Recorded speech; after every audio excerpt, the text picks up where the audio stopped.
UP जो 80 सीटें ले रहा है, इसमें 79 सीटें समाजवादी पार्टी, कांग्रेस, इंडिया गठबंधन जीत रहा है। एक जो क्यूटो है उसमें हम और आप लड़ाई में हैं। और इस बार क्यूटो नाम कैसे जापान वाला ही है? ये क्यूटो क्योंकि जो प्रधान सांसद हैं, उन्हें सपना दिखाया था काशी के लोगों को कि दुनिया की सबसे बेहतर सिटी बनेगी क्यूटो। तो क्यूटो बनी नहीं बनी, काशी के लोग ये तय करेंगे और फिर वोट डालेंगे। तो इस बार मन मर्जी नहीं चलनी है, मन की बात नहीं चलेगी, हमारे आपकी बात और 140 करोड़ लोगों की बात और संविधान की बात होगी। और आपने देखा, हम सब ने देखा कि यूपी को नरेंद्र मोदी जी ने बेरोजगारी का सेंटर बना दिया और इतनी बेरोजगारी की है, ये जितने बच्चे दिखाई दे रहे हैं, ये दिखाओ, वो लोग हैं, दिखाओ जो अग्निवीर या पेपर लीक, जिसकी वजह से इन्हें नौकरी नहीं मिली है और ये सब रोजगार नौकरी चाहते हैं। बीजेपी ने जो झूठे सपने दिखाए थे इन्वेस्टमेंट मीट के, जो झूठा सपना दिखाया था डिफेंस एक्सपो का, जो सपने बेचे थे G20 में, लेकिन इन नौजवानों को न नौकरी मिली न रोजगार मिला, आज ये खाली हाथ हैं। तो इसलिए हमें और आप मिल के, जो आपने कहा, जो इंडिया गठबंधन कह रहा है कि 30 लाख बच्चों को नौकरी दी जाएगी, उस दिशा में हम लोग काम करेंगे। और पहली नौकरी पक्की स्कीम, जिसके माध्यम से हर ग्रेजुएट को नौकरी का अधिकार, बेहतरीन ट्रेनिंग और बैंक अकाउंट में 1 लाख रुपए साल के। आपने नोट किया कि मोदी जी खटाखट बोलने शुरू कर दिए। ये आपके खटाखट के बाद वो रटारट खटाखट कर रहे हैं। अच्छा, आप एक बात बताइए, मुझे क्यूरियोसिटी है, थोड़ा आप अपने पापा के बारे में मुझे बताइए जी। मुलायम सिंह यादव जी के बारे में बताइए, आपने उनसे क्या सीखा? नेताजी और उनके साथ के लोग बिल्कुल जमीनी राजनीति करते रहे। हालांकि नेताजी कुश्ती, पहलवान और गांव के थे। करते हो कुश्ती? नहीं, मैं कुश्ती नहीं कर पाया जीवन में, क्योंकि मैं मिलिट्री स्कूल में चला गया तो कुश्ती नहीं कर पाया। लेकिन नेताजी इसीलिए धरती पुत्र बोले गए कि वो जमीन की बात को समझते थे। धरती पर जो लोग हैं उनकी क्या भावना है, उसको लेकर के वो आगे बढ़ाना चाहते थे। और आपका इस क्षेत्र से और इस शहर से आज का लगाव नहीं है, न जाने कितने सालों पुराना लगाव है। जो इमोशनल कनेक्ट आपका इस शहर और शहर से है, वो शायद और किसी राजनीतिक परिवार का नहीं होगा। तो नेताजी से उनका हार्डवर्क और अपने लक्ष्य के लिए लगातार काम करते रहना, जो गैर बराबरी की लड़ाई डॉक्टर राम मनोहर लोहिया यहीं लड़े थे।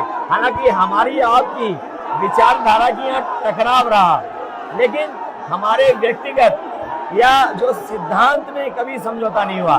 सिद्धांत को लेकर के हमने आपके साथ खड़े हुए और कई बार खड़े हुए, और आपकी भी पार्टी सिद्धांत से बहुत करीब रही समाजवादियों के। बट मुझे लगता है कि अब एक नई तरीके की पार्टनरशिप बन रही है, क्योंकि जो इस बार हमारा कोऑपरेशन है, शायद पहले ऐसा कोऑपरेशन नहीं हुआ। मतलब बिल्कुल सब जुड़ गए। सबसे अच्छा ये है कि जितना उन्होंने कहा 2 लड़कों की जोड़ी, उतना युवा आपसे, हमसे, इंडिया गठबंधन से और जुड़ गया। तो ये नेचुरल अलायंस है, और नेचुरल अलायंस इसलिए लोग महसूस कर रहे हैं कि वो चाहते हैं कि नौकरी और रोजगार मिले, नौकरी और रोजगार मिले। तो ये बड़ी भावना है कि हमसे आपसे ये यूथ कनेक्ट कर रहा है। सबसे बड़ी बात, महंगाई की चोट सबसे ज्यादा इन लड़कों को लगती है। हमारी थिंकिंग है और आपकी भी है कि ये जो 22-25 लोगों को नरेंद्र मोदी जी ने पूरा का पूरा धन पकड़ा है, उसको ठीक करने के लिए जो हमारे युवा हैं, माताएं बहनें हैं, उनको डायरेक्ट बैंक अकाउंट में पैसा देना। देखिए, ये जो लोगों के पास पैसा पहुंचने से जो अर्थव्यवस्था को लाभ मिलेगा, मैं समझता हूँ इनका भाग्य भी बनेगा और देश की अर्थव्यवस्था ही बेहतर होगी। ये जरूरी स्कीम है कि इनके अकाउंट में पैसा पहुंचे, जिससे थोड़ा बहुत जीवन स्तर इनका भी अच्छा हो। नरेंद्र मोदी जी डिबेट से क्यों डरते हैं? क्योंकि वो सच का सामना नहीं करना है ना? चाहते। पूरा उनका झूठ का गुब्बारा है। वो बीजेपी और बीजेपी के लोग मन मर्जी से चलते हैं, अपनी मर्जी से चलते हैं, और उनको लगता है कि डिस्कशन की कोई जरूरत नहीं है क्योंकि वो सब कुछ जानते हैं। डेमोक्रेसी में जितना डिस्कशन होगा, जितने विचार एक दूसरे को हम सुनेंगे और एक दूसरे पे भरोसा करेंगे, उतना हमारा लोकतंत्र मजबूत होगा।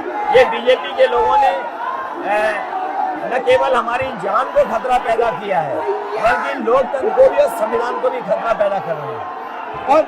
और इसका नतीजा दिख रहा है कि चाइना हमारी जमीन के अंदर आ गया, ये बेरोजगारी बढ़ती जा रही है, जो प्रोडक्शन होता है वो नहीं हो रहा है, और पूरा का पूरा एक्सटॉर्शन, ईडी, सीबीआई, ये लोग मतलब एक्सटॉर्ट कर रहे हैं। कई बार सुनने को मिल रहा है और सरकार स्वीकार नहीं कर रही है, लद्दाख की हमारी सीमाएं सुरक्षित हो गई, और अरुणाचल के आसपास या सीमा जो चीन से छू रही है वो बहुत असुरक्षित है।